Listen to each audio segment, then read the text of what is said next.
If you want to make your cat happy and satisfied, here are some things you can do. 1. Cuddle and pet your cat. Most cats love being petted on the head, under the chin, or behind the ears. Avoid touching their belly unless they enjoy it. Watch their reactions. If they purr, they're happy.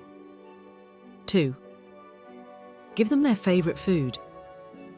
Cats love treats like tuna, boiled chicken, or wet cat food. Make sure their food is healthy and well-balanced. 3. Play with them. Use interactive toys like feathers, small balls, or a laser pointer. Playing keeps your cat active and strengthens your bond. 4. Provide a comfy place to sleep. Cats love warm, cozy spots to rest. Give them a soft bed or blanket in a quiet area.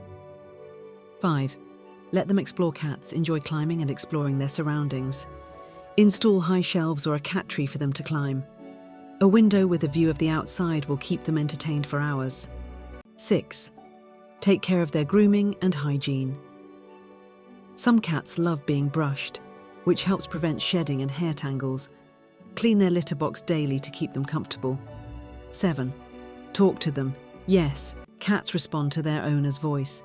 Speak to them gently, and they may even reply with adorable meows. If you do all these things, your cat will be happy and show it by purring and playing with you.